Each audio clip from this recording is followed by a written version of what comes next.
Olá, nós estamos iniciando mais um programa Câmara História pela TV Câmara de Araçatuba. Nesta primeira série de programas, nós estamos exibindo entrevistas que foram gravadas no ano passado durante as comemorações do centenário de Araçatuba. E hoje nós vamos exibir uma entrevista feita com a dona de casa Darbena Vilela, uma das mais entusiasmadas alunas da Universidade Aberta da Melhor Idade de Araçatuba. Junto com a sua história, dona Darbena nos conta também um pouco da história de Araçatuba, os seus costumes. Vamos então à entrevista. A dona Darbena é conhecida aqui em Araçatuba, uma pessoa muito animada, muito feliz, alto astral e considerada a aluna número 1 da UNA, Universidade Aberta da Melhor Idade aqui de Araçatuba. Quantos cursos a senhora já fez lá na UNA, dona Darbena? Eu comecei, eu já fiz a ginástica chinesa, ginástica terapêutica chinesa, coral, faço coral, línguas também, espanhol, italiano, português, inglês, e dança de salão também. E agora estou fazendo também o condicionamento físico que eu faço na academia, que é agora naquele prédio que o Salesiano construiu, que é a escola de clínica de fisioterapia e enfermagem, e tem os aparelhos da academia. Então, à tarde eu faço também bicicleta, esteira, alongamento de braço, de perna. Aí faz abdominal, deita, faz um intervalozinho, depois deita, faz uma massagem nas costas. Os estagiários da clínica fazem. E supervisionado pelo professor de educação física, que é o professor do curso, né? Então, eu gosto de... E já fiz informática também, e tenho meu computador na minha sala. Mexo nele, às vezes eu fico meio atrapalhadinha e eu chamo o menino que me deu aula para ajudar. Porque computador, de vez em quando, entra umas coisas lá que eu ainda não entendo. Tá, de certa forma, então, a senhora é uma professora aposentada que resolveu não aposentar de jeito nenhum. Eu fui professora primária. Antigamente falava de primeiro, segundo, terceiro e quarto ano. Agora é a primeira e a oitava série, que não tinha naquela época. Era só de primeira a quarta. Mas lecionei mais, sempre primeira e segunda série. Terceira, nas escolas rurais a gente fazia até a terceira série também junto, tudo junto. Eram as escolinhas que eram 3 graus juntos, nas escolas rurais. Naquele tempo a professora ia para as escolas rurais. E agora o aluno que vem para a cidade, né?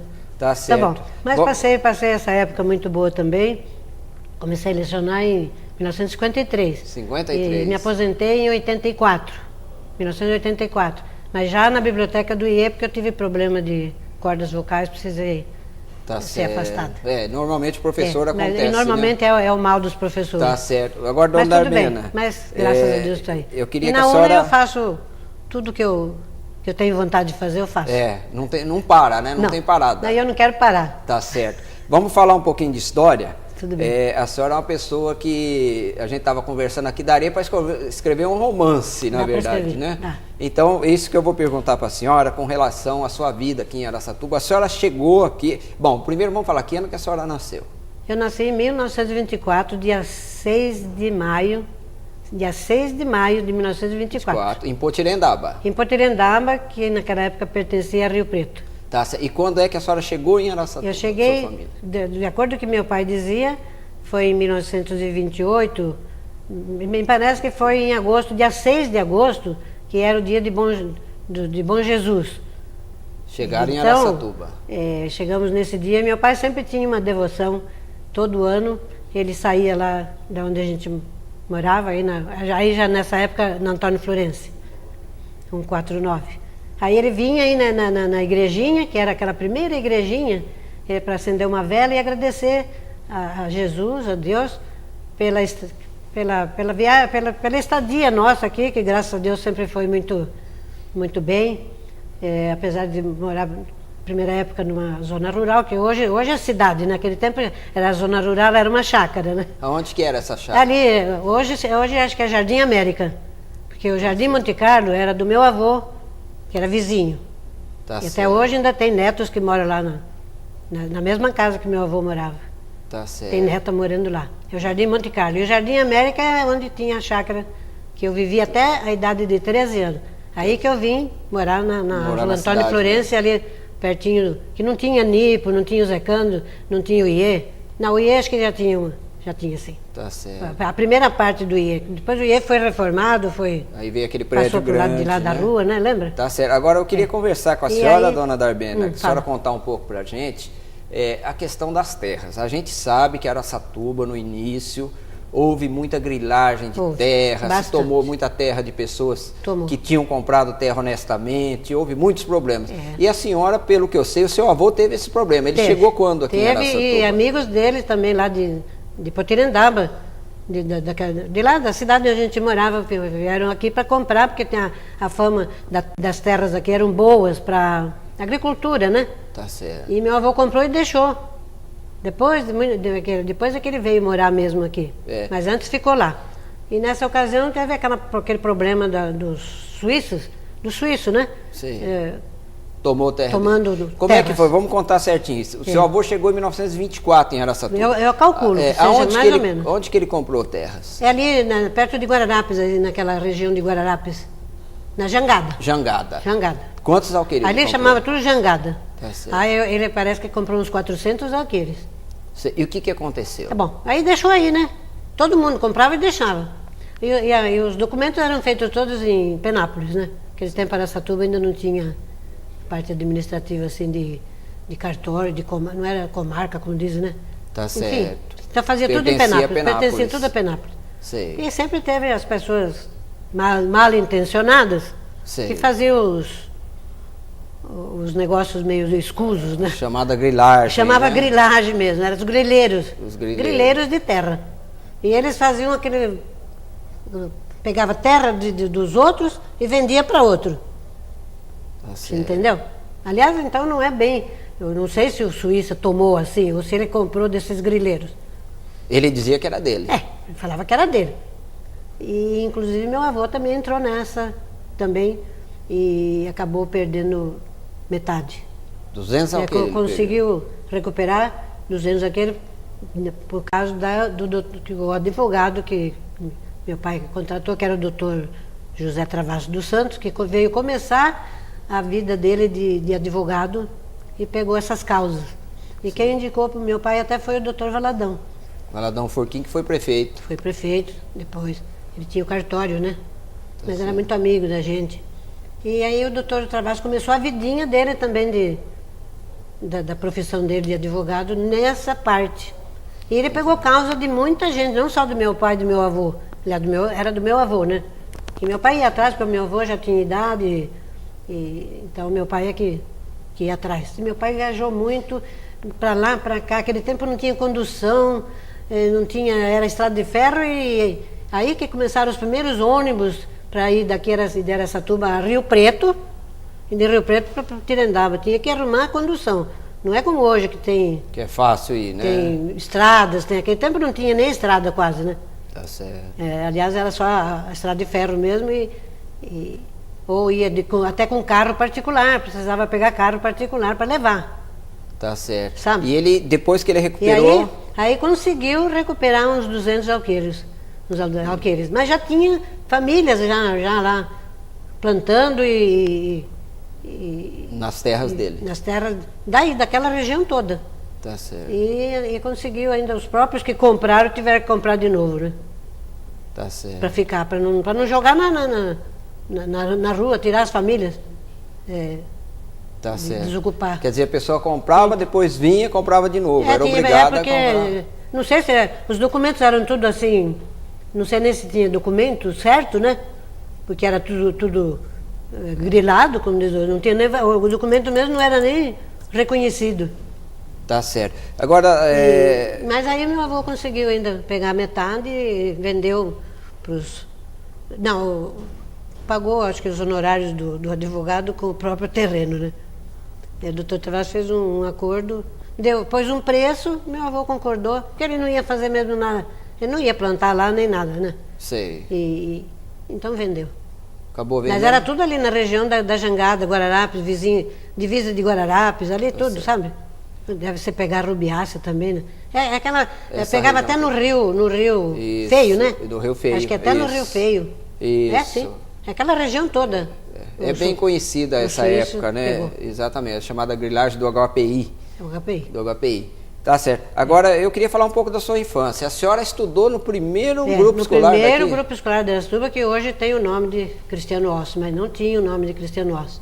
Contei para você que a nossa praça, que chamava Cristiano Ossi. A Praça Rui Barbosa. O grupo era para ser feito aí onde é a praça. Aí ganhou aquele terreno, pôs o grupo para lá.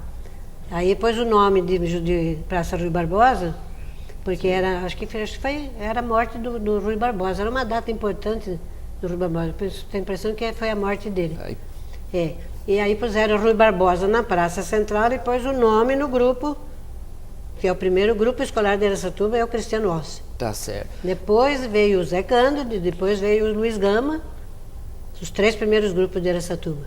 Ok. A senhora também me dizia que na sua infância a senhora vinha de longe, da zona rural para estudar aqui na cidade. Só tinha um grupo. Tudo a pé, não tinha condução. A não ser que fosse cavalo e carroça, né? Tá certo. Mas, ó, carro, ônibus, não tinha nada. Andava a pé mesmo. Vinha no grupo, às 7 horas da manhã já saía de lá, vinha, 8 horas começava a aula. Meio-dia acabava a aula, a pé para casa. Tá certo. E a senhora também... Aí eu fiz o primário. Primário? Terminei... Primeiro eu comecei numa escolinha ali, era escolinha isolada, porque depois veio tudo para formar o grupo, né? Era ali naquele pedacinho que tinha a estrada de ferro até no Parque Safiotti. Aquele pedacinho de rua tinha uma escola. A minha primeira professora chamava Marília, Dona Marília. Como que era, a senhora falou em Parque Safiotti, como que era a sua infância, onde é que se buscava diversão em Araçatuba? Ali era o lugar, a gente vinha ainda era o Cine São Francisco, a gente vinha assistir o cinema, assistia o filme, assistia o seriado, saía daí, entrava lá no Parque Safiotti, balançava lá nos balanços, ainda tinha o prédio que morava a família, que embaixo era um bar, e em cima morava a família Safiotti. E tinha o salão de baile em cima, e a gente subia e ia dançar lá em cima. E o que aos sábados tinha baile também. E o que tinha mais lá E aí vinha parque de diversões, tinha os barquinhos que a gente andava lá no lago, em volta tinha uma pista que eu andava de bicicleta, fazia Cooper, né? E tinha as pontezinhas, tinha os quiosques cobertinho. Era a gente muito sentava bonito. lá, tomava um sorvete, tomava um refresco, andava de barquinho. E para lá ainda tinha mais um campinho de futebol e para outras atividades esportivas. E era uma época que a gente... Aliás, nós nunca deixamos de tomar parte na parte de diversões em Araçatuba, parte social. Naquele tempo não tinha clube, não tinha... baile, festas de igreja nas igrejas. E o circo vinha, a gente armava ali na Marechal Deodoro, até aqui na Praça São Joaquim, armava circo também, mas a gente vinha. Acabava o circo, meia-noite, a gente ia embora. Meu pai ia com um lampiãozinho na frente, sabe aqueles lampiãozinhos com a vela dentro para o vento não apagar? Ele ia na frente e nós atrás. Não tinha luz elétrica nas ruas. Tinha só aqui no centro da cidade. Que Araçatuba custou para vir a luz elétrica. E depois a água encanada, todas essas coisas demorou muito. Demorou, asfalto, né? Asfalto, então, foi bem depois. Tá certo. E aí... E a gente ia, meu pai na frente, né, acabava, mas não perdia. Vinha o circo, meu pai falava, chegou o circo, nós vamos lá. Aí a gente escolhia quando eram as peças, os dramas que a gente falava, e os outros trabalhos do circo. O circo era no picadeiro, não tinha nada de palco, essas coisas. O circo era aquele circo de arquibancada e a gente ficava no puleiro, que era mais barato.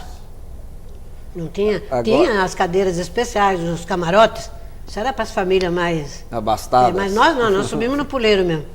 Okay. E era gostoso. E aí, comia pipoca e ficava... os circos vinham e era nos picadeiros. O circo era tudo nos picadeiros, não tinha palco. E todo o circo que vinha, meu pai trazia a gente. E diversões na cidade, festas juninas nas famílias, festas de igreja, quermesse, tudo a gente tomava parte. A minha família, graças a Deus... Não só meus pais meu pai sempre gostou, ele era músico lá onde eu nasci, lá na minha cidade. Ele fazia parte da banda municipal, ele tocava instrumento. E ele sempre foi muito ligado com a música, e diversões, e baile. Ele que me ensinou a dançar. Gostar de dançar até hoje, né? Até hoje. Ele que foi meu primeiro professor de dança, foi ele. Vamos falar um pouco da sua vida de professora. A senhora depois estudou... Já fiz o primário, depois fiz o magistério. Fez o curso não, antes fiz o curso de contador. Contador, né? Primeiro era assim, o propedêutico e em seguida contabilidade, Contador. fazia parte do... A senhora estava me falando que deu aulas aqui em várias... Zona rural, chegou a atravessar o Tietê de barco, era muito assim? Como que era? Porque para chegar na escolinha, a escolinha era do lado de cá do rio, a gente chegava com o ônibus do lado de lá. Saía da rodoviária, era aqui na 15 de novembro. Saía cedinho, ia lá de ônibus, chegava na vendinha, que tinha vendinha na beira do rio, o japonês, que era lá da colônia japonesa, que tinha as plantações de algodão, onde tinha a escolinha, ele vinha me buscar de bote. E eu ia com ele, no Rio Tietê, sem salva-vidas, sem... Descia quantos quilômetros do rio? Uns 6 quilômetros mais ou menos. Até tinha, o rio abria em duas, tinha uma ilha que chamava a Ilha do Morosini, que era a Ilha dos Pescadores. Aí encostava na margem, eu descia, a família já me esperava com um cafezinho, né? E eu já ia, atravessava a plantação de algodão, uns 500 metros para chegar lá na escolinha. Aí eu já ia vendo cobra morta, porque eles já iam matando cobra, né? O pessoal que ia trabalhar na plantação já começava a matar cobra logo cedo. Eu passava e já tinha cobra morta no meio do caminho. Ia lá na escolinha. E vinha alunos de longe, coitadinho. Tinha aluno que andava 5, 6 quilômetros para chegar na escolinha. E daí fiquei 1 ano e meio, porque aconteceu que teve uma chuva muito forte e a plantação de algodão estragou, né? E as famílias foram tudo embora. Aí, como a escola era municipal, eu vim para ficar na prefeitura até terminar o ano, para poder receber os vencimentos. E nesse meio de tempo entrei no concurso estadual, para escolher a escola estadual. Mas o concurso parou um pouquinho por causa do mandato de segurança. Mas no fim do ano ingressei numa escolinha lá no fim da jangada, lá, a última escola, depois da Prata. Sei. Tinha Jacutinga, Prata, a última fazenda. E a senhora viajava para lá todo dia? Eu ia ficar. Isso a gente. Aí também na beira do rio não dava para vir para a cidade todo dia. Sei. Era uma semana, tinha professor que ficava até 1 mês na casa onde estava a escolinha, porque não dava para vir para Araçatuba. Como que era? Então eu ia e ficava lá na casa do fazendeiro, a semana inteira. Sei. Aí eu ia aliás, não só eu, os outros professores que iam ficando nas escolas na beira da estrada. E com o caminhão do leite que ia buscar o leite nos retiros. Porque aquela usina de pasteurização do leite, então eles iam buscar o leite para trazer na usina, que era ali na Cussi de Almeida, primeira usina de pasteurização do leite. E a gente ia com o caminhão do leite, onde coubesse, era na carroceria, era na cabine, largava os professores assim na beira da estrada. E eu era a última. E de sábado a mesma coisa. E a gente entrava nos retiros junto com o caminhão. Para ir buscar e vir. Deixava o latão, depois na volta pegava o latão. E de sábado era a mesma vida. Chegava aqui às 4 horas da tarde. E a senhora também trabalhou no comércio. Antes disso eu trabalhei no comércio, uns 9 anos mais ou menos, na loja depois foi meu marido, depois de muito tempo. Sim. Onde é o Bradesco hoje, tinha a loja Avantajosa. A Vantajosa, que comercializava? Tecido, armarinho, só não tinha sapato, o resto tinha de tudo. Tá certo. Depois meu marido comprou, que ainda não era meu patrão naquela época. Ele comprou a Casa Rádio, aí onde é o Banco do Brasil hoje, que era do Nicola Fares. Aí era eletrodoméstico. Mas ele já tinha uma outra lojinha do lado, que vendia material elétrico, geladeira, cofres, máquina de escrever, balança, rádio e material elétrico. Depois ele comprou a Casa Rádio e expandiu. Aí era balcão frigorífico para bar, para padaria, para açougue, e geladeiras comerciais, e rádios, rádio vitrola, e material elétrico também. E aí ele começou a vender de tudo, as primeiras bicicletas, a Caloi. E montava aí, vinha desmontada, montava aí. Depois ele passou para... Aí nesse meio de tempo eu trabalhei 9 anos, aí eu formei professora. Aí eu saí, aí eu fui fazer a vida de magistério.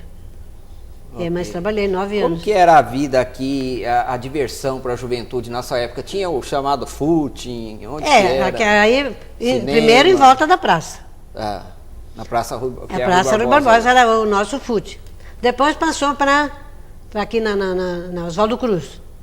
Aí era dali, da praça aqui. Mas muita gente... As famílias sentavam na praça, as mães, as crianças, e as moças ficavam fazendo... Passeando, procurando aí, namorado. Ali, em frente à Rádio Cultura, em cima, embaixo agora tem um estacionamento de carro. Isso, mas era cinema ali, foi um supermercado. Auditório. Não, o Cine Bandeirante é do lado de cá, onde tem a Rádio Cultura. Isso. Tudo bem. E aí a gente andava, passeava, depois subia em cima, ali em cima onde tem agora o estacionamento, onde vende carro também, que já foi um supermercado. Isso. Tinha a associação comercial, que era o clube dos comerciais. Aí a gente subia, dançava um pouco, até lá para 11 horas, meia-noite, e depois pegava tudo a pé. Ninguém andava de carro. Ninguém. Tudo a pé. Aí cada um ia, a gente pegava as amigas, fazia aquele grupo de amigas, e ia brincando, conversando, chegava em casa. Isso a gente fez muito tempo. Aí primeiro assistia o filme. Eram duas sessões. Isso. Eram 2 sessões. Começava uma às 6, depois saía, começava a outra, terminava lá para as 11 horas. Aí a gente dava uma subidinha, ainda dançava um pouco, depois ia embora. E aí, então, aí que depois fundou o Araçatuba Clube, já era o clube social. Então não precisava ser sócio, era a classe A. Pessoal mais do dinheiro. Eu já pertencia sempre à classe... E o carnaval? Carnaval brinquei muito. Nossa, o carnaval de Araçatuba era um espetáculo. Primeiro tinha o curso, né? O curso. Primeiro em volta da praça, depois já começou a expandir lá para Marechal, subia a Duque de Caxias, vinha, pegava Carlos Gomes. Teve uns tempos que vinha também na Oswaldo Cruz. Terminava aqui onde é agora a Praça da Câmara, né? Da 9 de julho. Ali muitas vezes, muito tempo teve também na Oswaldo Cruz. Mas era um carnaval lindo, maravilhoso. Nos clubes ainda não tinha. Clube, então. Aí nós tínhamos a Associação Comercial e o Araçatuba Clube. Não, e tinha também o xadrezinho, que era dos pretos, né? Ah, é? Chamava o xadrezinho. Xadrezinho. E um clube visitava o outro. De vez em quando saía a turma de um clube e visitava o outro. Interessante. Aí pedia licença, não entrava assim. Era um grupo, pedia licença para a diretoria, entrava, brincava um pouco e... ia para o outro. Saía. Tá certo. Dona Darbena, nós já estamos praticamente no finalzinho. Bom. Teria muita história ainda para contar, olha, né? A minha infância, a minha adolescência, a minha mocidade e a minha vida adulta, e agora da melhor idade, graças a Deus, eu sempre... Sempre alegre. Sempre também, meus pais sempre também tomaram parte em tudo, meus tios, meus primos. Família de gente alegre. Exatamente, né? É o que a gente vê. Sempre tomando parte em tudo que tinha em Araçatuba. Em tudo. Na parte de diversão, da educação também. Sempre estudando mais ou menos E hoje eu tenho muita gente da família já formada em curso superior também. Inclusive meu irmão, ele fez contador, Abel Scaranello. Sei. Fez contador, depois fez professor, e agora ele fez advogado. Só que ele não quis exercer. Tá certo, tá certo. Mas de contador ele trabalhou. Tá bom. Eu gostaria muito de agradecer a presença da senhora. E aí, eu me sinto, graças a Deus, eu me sinto assim, eu não me sinto velha. Eu sou idosa. Mas eu não tenho assim, um gênio de ficar parada, ficar pensando, meu Deus, e agora, amanhã? Não. Eu vivo hoje. E tudo que eu puder fazer parte, para colaborar, para fazer o bem, e para mim e para os outros, para a sociedade, o que eu puder colaborar e tomar parte, eu espero. Tá enquanto Deus me der saúde, né? Corpo físico bom, cabeça boa. Exato. Eu quero ainda fazer parte de muita coisa. E esta foi a entrevista com Dona Darbena Vilela, aluna da Universidade Aberta da Melhor Idade de Araçatuba. E com isso, nós estamos encerrando mais um programa Câmara História. Nós voltamos na próxima semana para contar um pouco da história da família Nó, imigrantes japoneses que se tornaram os maiores comerciantes de calçados da região. Não perca! Obrigado por sua audiência e até a semana que vem.